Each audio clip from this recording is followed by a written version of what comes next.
Sebelum lanjut, silakan klik like, share, dan subscribe channel ini, agar Anda tidak ketinggalan petuah Primbon Jawa tentang rezeki dan nasib hidup. Mari kita mulai. Tidak semua manusia lahir dengan garis hidup yang biasa. Dalam hitungan Primbon Jawa kuno, ada weton-weton tertentu yang sejak detik pertama kelahirannya sudah ditandai oleh alam, seolah semesta menitipkan sesuatu yang tidak semua orang sanggup memikulnya. Salah satunya adalah weton Pahing. Weton ini bukan weton yang hidupnya lurus, tenang, dan mulus. Sebaliknya, Pahing dikenal sebagai weton yang mengandung getaran keras, penuh gelombang, penuh kejutan, dan syarat misteri. Orang-orang Pahing sering merasa hidupnya aneh. Kadang rezeki datang deras tanpa sebab, namun tak lama kemudian menghilang begitu saja. Kadang terpuruk, tapi selalu selamat dari kehancuran total. Primbon menyebut kondisi ini sebagai tanda awal titipan gaib. Konon, sejak bayi Pahing pertama kali menghirup udara dunia, ada energi melingkar yang ikut turun bersamanya. Energi ini disebut sebagai cincin tak kasat mata, bukan perhiasan fisik, melainkan ikatan nasib yang melekat di jiwa. Cincin ini bukan buatan manusia. Ia bukan hasil pesugihan. Ia bukan pula pemberian dukun, melainkan titipan alam halus, yang hanya diberikan kepada orang-orang dengan mental kuat dan batin tahan banting. Itulah sebabnya, pemilik weton Pahing jarang memiliki hidup yang datar. Mereka seperti terus diputar oleh roda nasib, dijatuhkan, diangkat, dijatuhkan lagi, hingga suatu hari, ketika waktunya tiba, roda itu akan berhenti tepat di puncak. Namun sebelum sampai ke sana, Pahing harus melewati fase yang disebut Primbon sebagai gerbang penderitaan. Di fase ini, banyak pemilik Pahing diremehkan saat muda, dianggap tidak punya masa depan. Hidup pas-pasan meski sudah bekerja keras. Selalu diuji secara mental dan emosi. Padahal, menurut Primbon, semua itu bukan hukuman melainkan proses penguncian cincin. Semakin kuat seseorang menahan amarah, iri, dan putus asa, semakin kuat pula cincin gaib itu menempel. Yang membuatnya mengerikan, banyak pemilik weton Pahing tidak pernah diberitahu tentang titipan ini. Mereka berjalan dalam hidup tanpa sadar bahwa dirinya sedang dipersiapkan untuk sesuatu yang besar. Primbon kuno bahkan menuliskan kalimat ini. Pahing iku dudu wong lumrah, yen wis wayahe, banda bakal ngoyak awake dewe. Artinya, weton Pahing bukan orang biasa. Jika waktunya tiba, harta justru yang akan mengejarnya. Namun pertanyaannya, berapa banyak Pahing yang sanggup bertahan sampai waktu itu tiba? Karena sejak gerbang ini terbuka, hidup Pahing tidak bisa kembali normal. Dalam Primbon Jawa kuno, tidak semua kekayaan berasal dari kerja keras semata. Ada rezeki yang datang karena ikatan nasib, ada pula yang mengalir karena titipan alam tak kasat mata. Disinilah kisah tentang cincin penarik harta gaib bermula. Cincin ini bukan emas, bukan perak, dan bukan pula benda pusaka yang bisa disentuh tangan. Ia adalah energi melingkar yang mengikat jalur rezeki seseorang sejak lahir. Primbon menyebutnya sebagai lingkar takdir, simbol bahwa hidup pemiliknya tidak boleh bocor sembarangan. Mengapa disebut cincin? Karena sifatnya mengunci. Ia mengunci keberuntungan agar tidak habis, mengunci jalan rezeki agar selalu kembali, dan mengunci kehancuran agar tidak sampai memutus hidup pemiliknya. Namun cincin ini tidak diberikan sembarangan. Weton Pahing dipilih karena memiliki watak api yang tenang, di luar tampak biasa, namun di dalam menyimpan daya tahan luar biasa. Orang Pahing bisa jatuh berkali-kali, namun selalu bangkit dengan cara yang tidak dimiliki weton lain. Primbon kuno menuliskan bahwa cincin gaib pertama kali ditanam ketika jiwa seseorang dianggap cukup kuat menerima beban besar. Karena cincin ini tidak hanya menarik harta, tapi juga menarik ujian, godaan, kecemburuan, dan mata orang-orang yang berniat buruk. Itulah sebabnya banyak pemilik weton Pahing sejak kecil sudah merasa hidupnya berat. Seakan ada beban yang tidak terlihat namun terus menekan batin. Dalam kepercayaan lama, cincin ini dijaga oleh penyaksi alam, makhluk halus netral yang bertugas menjaga keseimbangan. Mereka bukan jin pengabul, bukan pula makhluk sesat. Mereka hanya memastikan bahwa harta yang datang sesuai dengan kelayakan batin. Jika pemilik Pahing terlalu sombong, cincin akan melemah. Jika ia serakah, cincin bisa membalik arah. Namun jika ia sabar, rendah hati, dan kuat menahan nafsu, cincin akan berpendar semakin terang. Menariknya, banyak kisah orang Pahing yang mengaku tidak pernah kelaparan meski miskin. Selalu ada jalan saat terdesak, dan sering mendapat peluang di saat terakhir. Primbon menjelaskan, itu adalah kerja awal cincin, belum mengalirkan harta besar, tapi menjaga agar pemiliknya tidak jatuh ke jurang yang tak bisa kembali. Cincin ini bekerja pelan diam, tidak mencolok. Namun ketika waktunya tiba, rezeki tidak lagi dikejar, melainkan datang mengejar. Dan pada titik inilah, banyak orang yang tidak siap, karena cincin penarik harta gaib tidak pernah salah memilih, tetapi manusia sering salah dalam menjaga diri. Inilah bagian yang jarang dibahas secara terbuka dalam Primbon. Bagian yang sering disembunyikan para sesepuh karena tidak semua orang kuat mendengarnya. Ketika cincin penarik harta gaib mulai bereaksi, pemilik weton Pahing akan mengalami fase yang disebut didekati. Bukan didekati manusia, melainkan diperhatikan oleh alam tak kasat mata. Primbon menyebut, pada fase ini, energi cincin mulai mengirim sinyal bahwa pemiliknya sudah cukup matang secara batin, atau justru sedang berada di titik rawan. Tandanya tidak selalu menyeramkan, namun sangat mengganggu rasa tenang. Banyak pemilik Pahing mengaku mengalami mimpi yang berulang, bertemu orang asing berpakaian aneh, wajahnya samar, tidak jelas tua atau muda, kadang hanya berdiri diam, kadang menatap tanpa bicara. Anehnya, mimpi itu terasa sangat nyata, bukan seperti bunga tidur biasa, bangun tidur, dada terasa berat, pikiran kosong, dan tubuh lemas. Primbon menafsirkan ini sebagai tahap pengenalan penjaga cincin. Tanda berikutnya lebih merinding lagi. Pemilik Pahing sering merasa seperti dipanggil namanya saat sepi. Merinding tanpa sebab di jam-jam tertentu. Merasa tidak sendirian padahal ruangan kosong. Namun yang paling aneh, tidak ada rasa takut berlebihan, yang muncul justru rasa waspada bercampur tenang. Seolah ada sesuatu yang berkata, "Aku di sini, hanya mengawasi." Pada fase ini pula, rezeki mulai bersikap aneh. Uang bisa datang tiba-tiba dari arah yang tidak disangka, namun belum sempat dinikmati, langsung habis untuk hal mendesak. Primbon menyebutnya sebagai ujian kesadaran. Apakah pemilik Pahing akan panik, marah, dan mengeluh, atau tetap tenang dan menerima sebagai proses? Yang paling membuat bulu kuduk berdiri, banyak Pahing selamat dari kejadian yang seharusnya berujung celaka. Kecelakaan yang nyaris fatal, penyakit berat yang tiba-tiba membaik, masalah besar yang mendadak menemukan jalan keluar. Primbon mencatat, jika seseorang selalu lolos di detik terakhir, itu tanda kuat bahwa cincin sudah dijaga aktif. Namun fase ini juga berbahaya.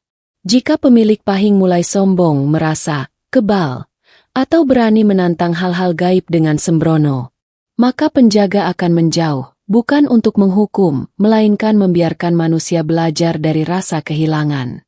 Karena sejatinya yang paling merinding bukan saat didekati, melainkan saat penjaga itu pergi tanpa pamit.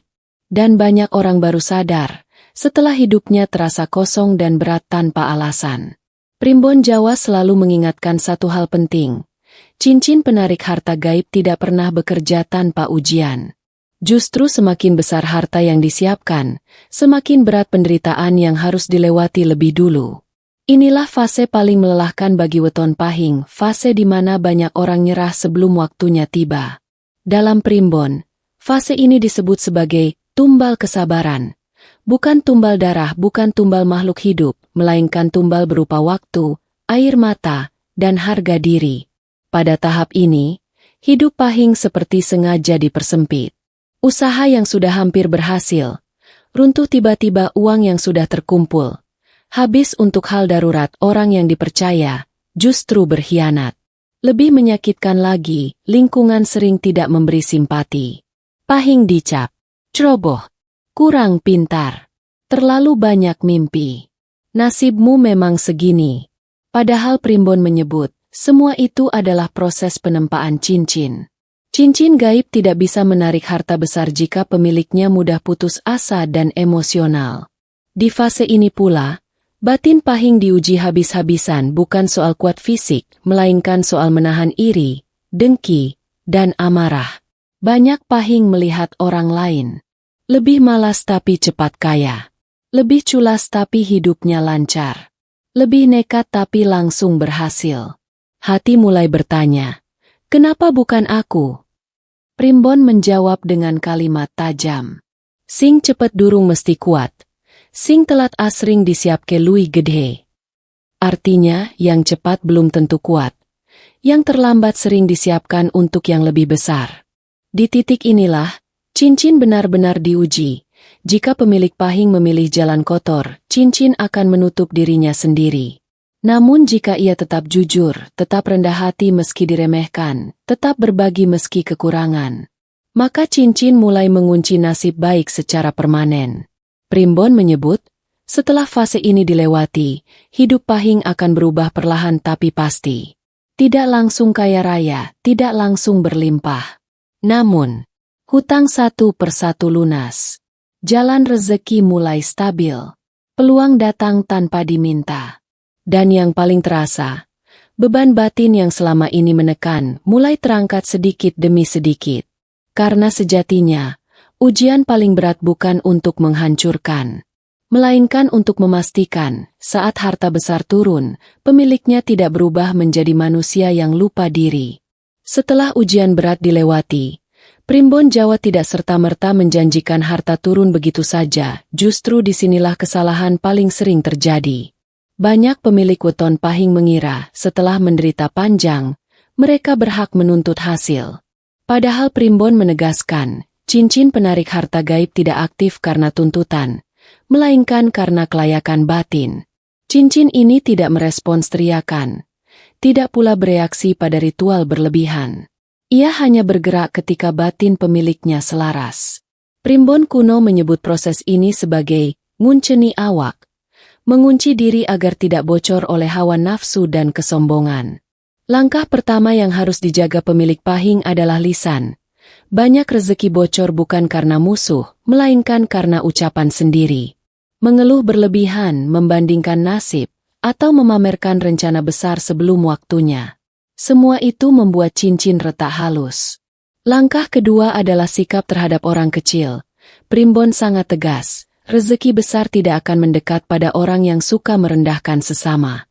Pemilik Pahing dianjurkan menghormati siapapun tanpa memandang status, membantu semampunya, meski hanya tenaga atau doa, tidak mempermalukan orang lain demi harga diri sendiri. Inilah kunci yang jarang disadari. Langkah ketiga adalah sedekah sunyi, bukan sedekah besar, bukan pula sedekah yang diumumkan. Justru sedekah kecil yang tidak diketahui siapapun yang membuat cincin berpendar kuat. Primbon menyebutnya sebagai ngalirake dalan bandha. Langkah keempat adalah hubungan dengan leluhur dan orang tua. Banyak Pahing merasa hidupnya berat karena tanpa sadar memutus restu. Sekadar menyebut nama orang tua dalam doa, menjaga sopan santun pada yang lebih tua, dan tidak melawan dengan emosi. Itu sudah cukup untuk membuat jalur rezeki dibuka kembali. Yang paling penting, pemilik Pahing dilarang keras serakah. Serakah adalah racun cincin. Sekali batin dikuasai nafsu, cincin akan mengabur. Rezeki terasa ada tapi sulit digenggam. Primbon menegaskan, cincin ini tidak membuat kaya instan. Namun ketika aktif, hidup pemilik Pahing akan terasa cukup, aman, dan terjaga. Dan saat batin benar-benar matang, harta besar akan datang tanpa perlu dipanggil. Karena sejatinya yang menarik rezeki bukan cincin, melainkan perubahan dalam diri pemiliknya. Primbon Jawa selalu menutup kisah weton Pahing dengan satu penegasan penting. Apa yang lambat bukan berarti gagal, dan apa yang berat bukan berarti ditolak semesta.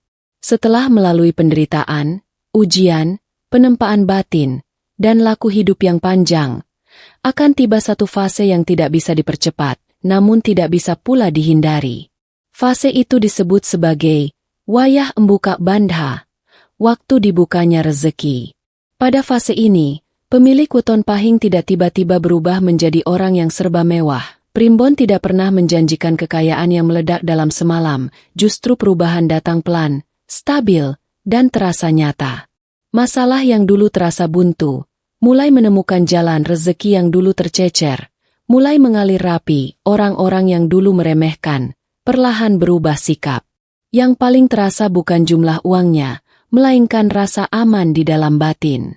Primbon menyebut, saat cincin benar-benar mengunci rezeki, pemilik pahing akan merasakan ketenangan yang tidak bisa dibeli, tidur lebih nyenyak, pikiran lebih jernih, keputusan hidup lebih tepat. Ini pertanda bahwa cincin tidak lagi bekerja setengah-setengah. Ia sudah menyatu dengan jalan hidup pemiliknya. Menariknya, di fase ini pahing sering justru tidak terlalu ingin pamer. Karena mereka sudah kenyang dengan penderitaan yang dicari bukan pengakuan, melainkan keberlanjutan. Primbon menuliskan, Yen wis tekan pucuk, aja endeleng mudhun. Artinya, saat sudah sampai puncak, jangan menoleh ke bawah dengan kesombongan. Sebab, cincin gaib ini bisa melemah bukan karena miskin, melainkan karena lupa diri. Weton pahing yang berhasil melewati semua fase biasanya tumbuh menjadi pribadi yang bijak, rendah hati, disegani tanpa banyak bicara, dan rezekinya mengalir diam-diam. Harta datang tanpa drama, kesempatan muncul tanpa dipaksa, bahkan pertolongan sering datang sebelum diminta. Namun Primbon mengingatkan satu hal terakhir. Cincin ini bukan milik selamanya. Ia hanya dipercayakan. Jika suatu hari pemiliknya kembali serakah, menghalalkan segala cara, atau merendahkan sesama, maka cincin tidak akan marah. Ia hanya diam dan pergi perlahan. Dan itulah hukuman paling sunyi. Karena itu, jika kamu weton pahing dan hidupmu hari ini masih terasa berat, bukan berarti kamu tertinggal, mungkin kamu sedang disiapkan. Karena pahing bukan weton biasa. Ia weton yang diuji habis-habisan agar saat harta besar datang, kamu tidak kehilangan dirimu sendiri. Jika kisah weton pahing ini terasa kena di hati, jangan lupa tekan tombol like sebagai bentuk dukungan kalian. Bagikan video ini, share, kepada keluarga, sahabat, atau siapapun yang mungkin memiliki weton pahing dan sedang berjuang dalam hidupnya.